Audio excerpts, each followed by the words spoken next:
Good morning Anjali. Good morning മുത്തശ്ശി. ഇതങ്ങോട്ട് പിടിക്ക്. രാവിലെ ചൂടായിട്ടൊരു കോഫി എന്റെ വക.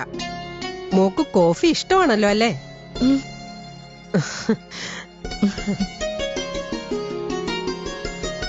അങ്ങനെ അഡ്വക്കേറ്റ് അഞ്ജലിക്ക് ഈ വീട്ടിലെ ആദ്യത്തെ ബെഡ് കോഫി ഈ ശിവശങ്കരി BA BLന്റെ വക തന്നെ ആയിക്കോട്ടെ എന്ന് കരുതി. എന്താ ഓക്കെ ആണല്ലോ? അർജുൻ രാവിലെ പോയല്ലേ? അറിയില്ല മുത്തശ്ശി, ആളിന്നലെ റൂമിലോട്ട് വന്നില്ല. രാത്രി കാവ്യ വന്ന് പ്രശ്നം ഉണ്ടാക്കിയപ്പോ. ഇരിക്ക. അറിഞ്ഞു. അതങ്ങനെ ഒരു ജന്മം വിട്ടുകള. എനിക്ക് തോന്നുന്നത് അർജുൻ രാവിലെ എഴുന്നേറ്റ് കൃഷിയിടത്തിലേക്ക് എങ്ങാനും പോയിരിക്കുന്ന. മോള് കണ്ടിട്ടില്ലല്ലോ അവന്റെ കൃഷിയിടം. കാണണം. അത് കാണേണ്ട ഒരിടം തന്നെയാ. വാഴയും ചീരയും മത്തനും പടവലവും എല്ലാം നല്ല നിറവോടെയാ അച്ചൂട്ടൻ നട്ടു വളർത്തിയിരിക്കുന്നത്. നമുക്കൊരു ദിവസം ഒരുമിച്ച് പോകാം അവിടെ. നോക്ക്, നീ ഇപ്പൊ എന്താ ചിന്തിക്കുന്നതെന്ന് എനിക്ക് മനസ്സിലാവുന്നുണ്ട്. ഇനി അതൊക്കെ ആലോചിച്ചിട്ടോ വിഷമിച്ചിട്ടോ ഒരു കാര്യമില്ല. ഞാൻ ഇന്നലെ പറഞ്ഞ കാര്യങ്ങളൊക്കെ ഓർമ്മയുണ്ടല്ലോ.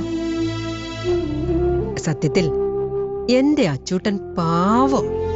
അത് പോകെ പോകെ മോൾക്ക് മനസ്സിലാവും. അതൊക്കെ പോട്ടെ.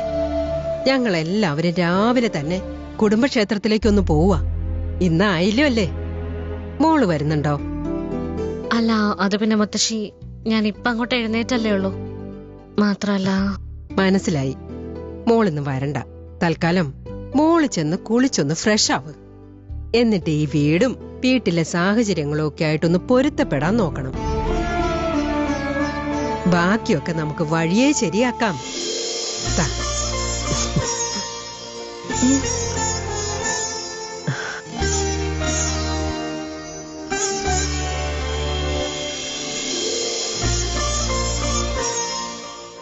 പിന്നെ ഒരു കാര്യം. ഇന്നലെ രാത്രി ഇവിടെ നടന്ന സംഭവങ്ങളൊക്കെ മോളൊരു കെട്ട കനവായിട്ട് കണ്ടാ മതി. കാവ്യെ നിനക്ക് തൽക്കാലം മറക്കാം. പക്ഷെ ഈ ശംഖുചക്രത്തില് ഇനി അങ്ങോട്ടുള്ള നിന്റെ ജീവിതത്തിലും ഇതുപോലെയുള്ള പല പ്രതിസന്ധികളും ഉണ്ടാവും. അവിടെയൊക്കെ നീ ഭയക്കേണ്ടത് ഈ കാവ്യയെയോ അഡ്വക്കേറ്റ് രാഘവൻ ഉണ്ണിയെയോ ഒന്നുമല്ല, സ്വന്തം സഹോദരി അനുപമയെ തന്നെയാണ്. അവളാണ് ഈ ശംഖുചക്രത്തിലെ ശരിക്കുള്ള വിഷസർപ്പം. കടിയേൽക്കാതിരിക്കാൻ നീ തന്നെ ശ്രദ്ധിക്കണം എന്നർത്ഥം.